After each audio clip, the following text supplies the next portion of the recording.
संपूर्ण पृष्ठीय क्षेत्रफल कितना आएगा? बेलन का क्षेत्रफल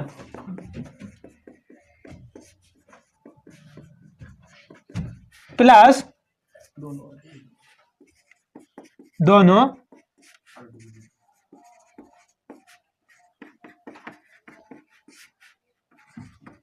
का क्षेत्रफल।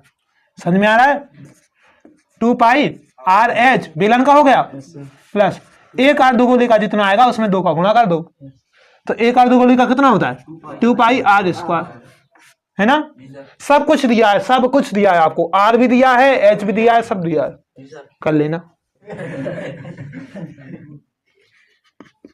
आकृति या ठोस, है ना? संपूर्ण आयतन क्या होगा?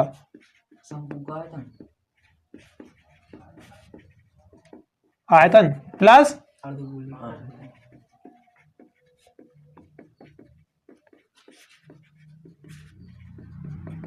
है ना?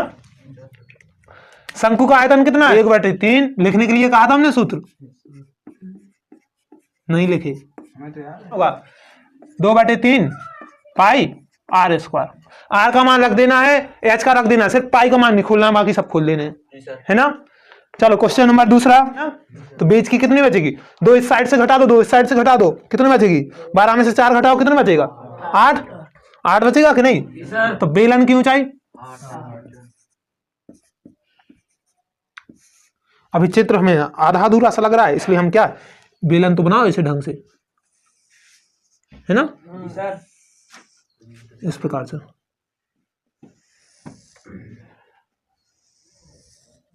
समझ में आ रहा है? इस प्रकार से उन्होंने जो कुछ भी अपना प्रयोग बनाया, हमें उससे मतलब नहीं क्या बनाया और किसने बनाया, हमें सवाल से मतलब है। सब हो गई है। इसकी दूरी देखो, ऊंचाई कितनी हुई? 8 सेंटीमीटर। पूरी ऊंचाई कितनी थी? 12 में से 2 इस साइड से हटा दो, 2 इस साइड से, 8 ही बचेगा। हाँ, इसका त्रिज्या देख लो, तो देखो व्यास कितना दिया था? 3 का आधा करो 1.5, तो त्रिज्या कितनी आ जाएगी? 1.5। समझ में आ रहा है? ठीक है। अब क्या आयतन पूछा है, लगा दो, बेलन का आयतन प्लस दोनों शंकु का आयतन, यही करोगे और कुछ? चलो देखो, अब चूंकि हमें यहां पे ऊंचाई 2 है, शंकु की ऊंचाई 2 और बेलन की ऊंचाई 8 अलग अलग है, तो एक को 1 मान लो, एक को क्या मान लो? 2। बेलन की ऊंचाई को मान लो h1 और शंकु की ऊंचाई को मान लो h2। संपूर्ण आकृति का आयतन या आकृति का संपूर्ण आयतन, है ना? क्वेश्चन नंबर दूसरा, आकृति का संपूर्ण आयतन, है ना? क्या आएगा आकृति का संपूर्ण आयतन? बेलन का आयतन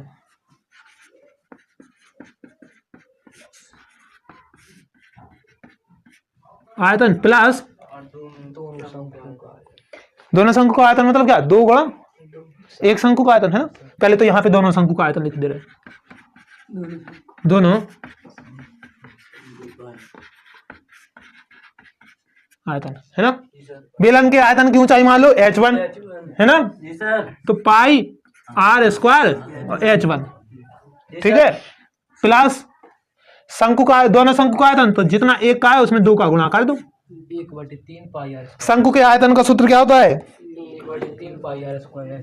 1/3 पाई आर स्क्वायर, और इसका क्या h2 हो जाएगा? हो जाएगा। हम आपको यहां पे लिखे दे रहे हैं, जहां h1 बराबर क्या है? h1 बेलन का आयतन है ना, तो h1 हमने किसके लिए किया प्रयोग? बेलन की ऊंचाई 8 सेंटीमीटर, और h2 हमने किसके आयतन में प्रयोग किया है? शंकु में, तो शंकु की ऊंचाई कितनी है? 2 सेंटीमीटर। त्रिज्या वही है, लगा देना। अगर ये है हो गई किसकी आकृति और आकार? एक गुलाब जामुन का, ठीक है? इस गुलाब जामुन में कितनी % चाशनी है? 30 है कि 35? 30% है, तो 45 गुलाब जामुन में कितने परसेंट रहेगी, है ना, यही बताना है। तो देखिए पहले तो एक गुलाब जामुन का हम आयतन निकालेंगे, कितने का निकालेंगे, एक गुलाब जामुन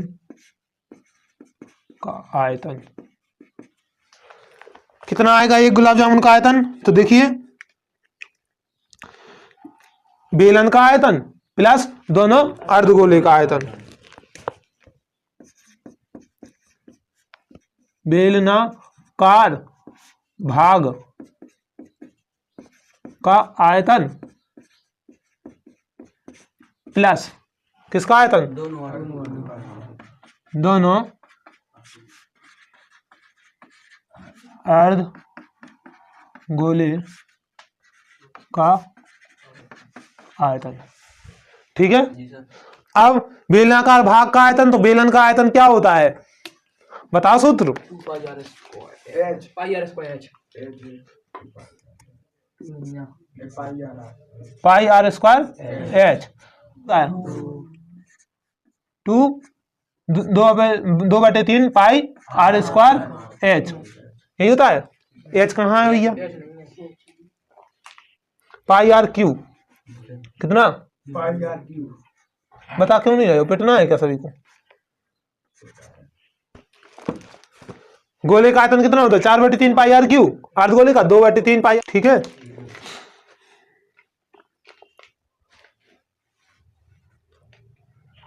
देखो पाई तो दोनों में से कॉमन है और आर आर कॉमन है।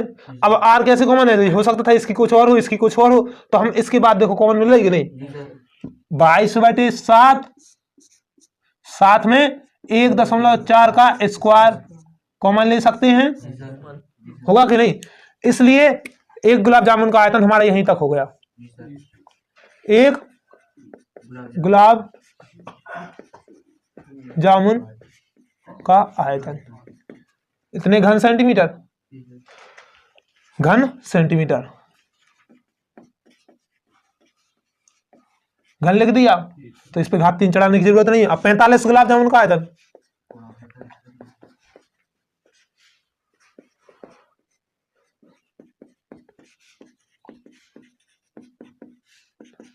पैंतालीस गुणा कितना, 526.064/21 सेंटीमीटर, ठीक है। एक गुलाब जामुन में कितने परसेंट है, 30%। तो 45 में कितने की होगी, तो जितने 45 का आयतन है उसका 30% निकालो, है ना। देखो एक गुलाब जामुन में 30%, एक गुलाब जामुन का आयतन कितना है, 526.064/21, यही है। तो उसमें गुणा 30/100 करेंगे, फिर 45 का निकालना है तो इतने में गुणा 45, फिर उसकी गुणा में 30/100 करेंगे, करेंगे कि नहीं। इससे अच्छा डायरेक्ट 45 वाले का आयतन में 30 गुणा में 30/100 कर देंगे, है ना। जामुन के आयतन का 30%, 30% हिस्सा किसका है, चाशनी का, है ना। जितने में एक गुलाब जामुन आया उसके एक गुलाब जामुन का आयतन है, उसमें 30% हिस्सेदारी किसकी है, चाशनी की, है ना। तो 45 गुलाब जामुन का जितना भी आयतन आया उसमें 30% हिस्सेदारी है चाशनी, है ना। तो 45 गुलाब जामुन के आयतन का 30% बराबर क्या, चाशनी का आयतन। क्या आ जाएगा, 45 गुलाब जामुन के आयतन का 30% निकालेंगे तो किसका आयतन आ जाएगा, चाशनी का आयतन। आयतन 45 गुलाब जामुन के आयतन का जो निकालेंगे वो किसका आयतन होगा, चाशनी का आयतन। तो 45 गुलाब जामुन का आयतन कितना आया था, उसका 30%, 1127.28, उसका क्या 30%। 100 लगाएंगे तो हमारा 1 तो कट जाएगा, यहाँ पर ऐसा लगा देंगे तो लगभग में कितना बराबर आ जाएगा, 338 सेंटीमीटर। ये भी क्या है, आयतन ही है किसका, चाशनी का, है ना।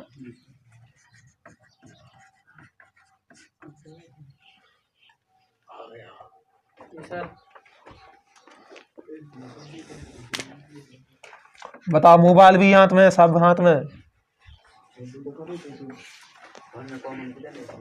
कॉमन से क्या मतलब, गुणा हुआ, कॉमन नहीं लेंगे तो गुणा हो जाएगा अंदर, बात तो वही है।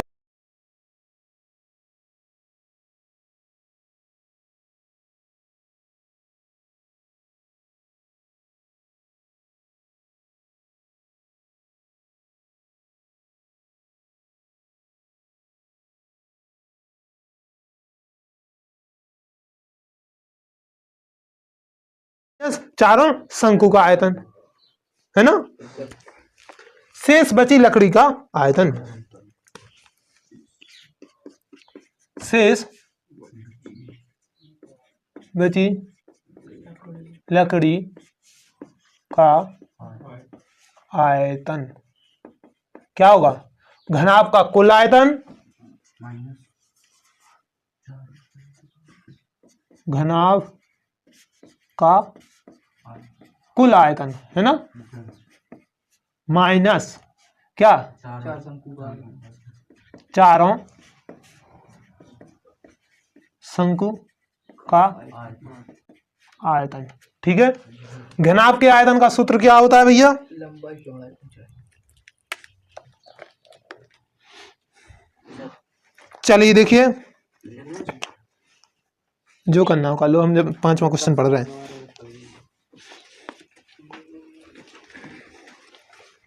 क्या है 5वां क्वेश्चन, एक बर्तन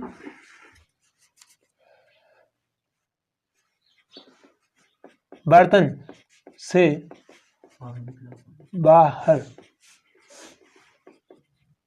निकले हुए पानी का आयतन किसके बराबर होगा,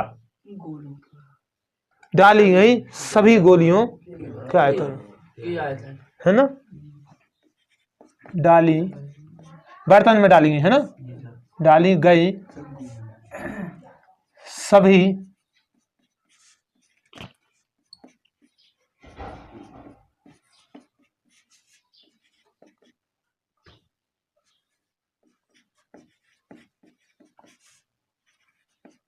आयतन है ना।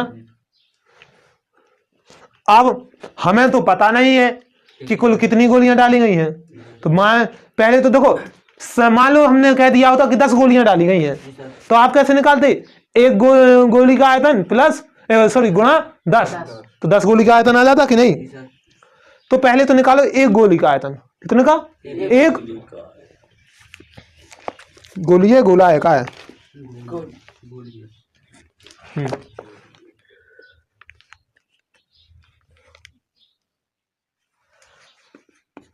सर्वप्रथम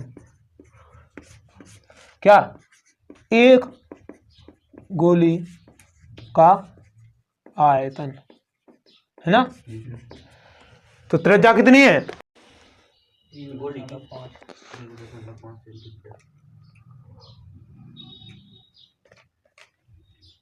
0.5। तो गोले का सूत्र क्या होता है, आयतन को 4/3 पाई आर क्यू, यही होगा। तो 4/3 पाई मतलब 22/7 और गुणा आर कितनी है, 0.5 की घात 3।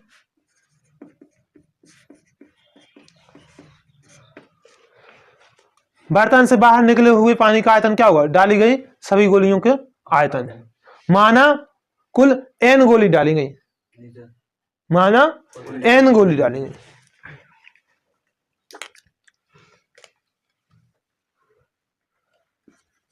माना कुल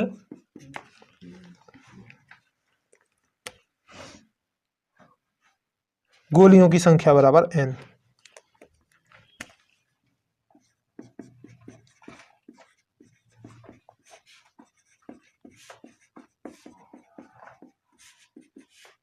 बराबर कितना, n।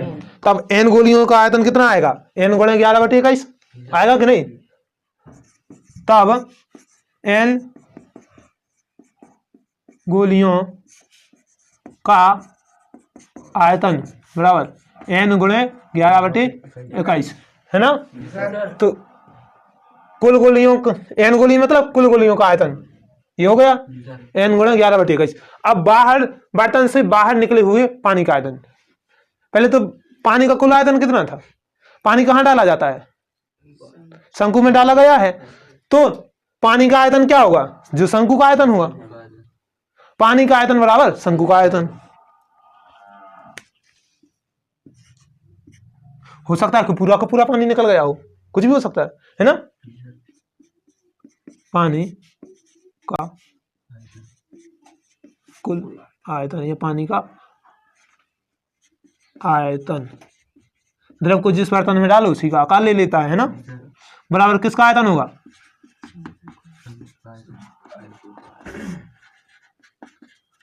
शंकु का आयतन। शंकु का आयतन कितना है, 1/3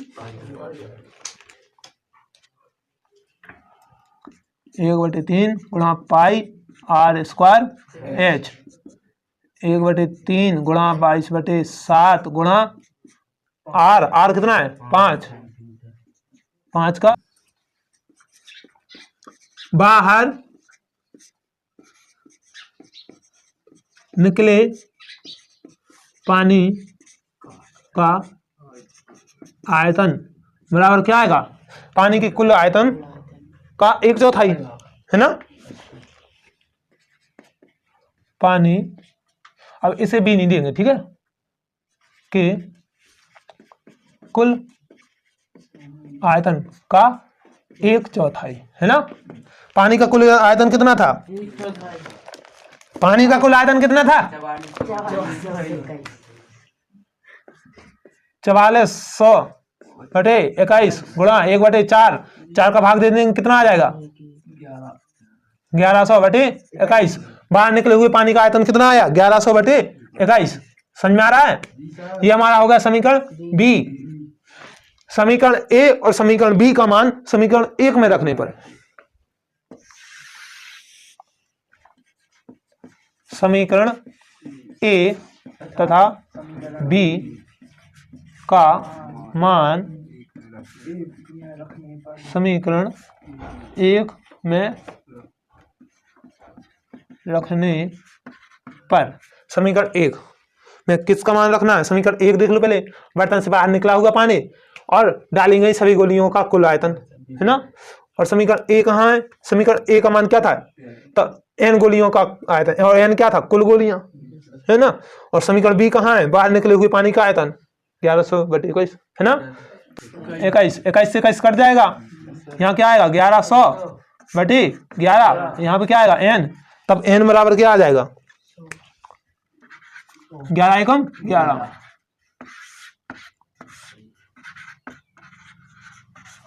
ठीक है, समझ में आ रहा है कि नहीं।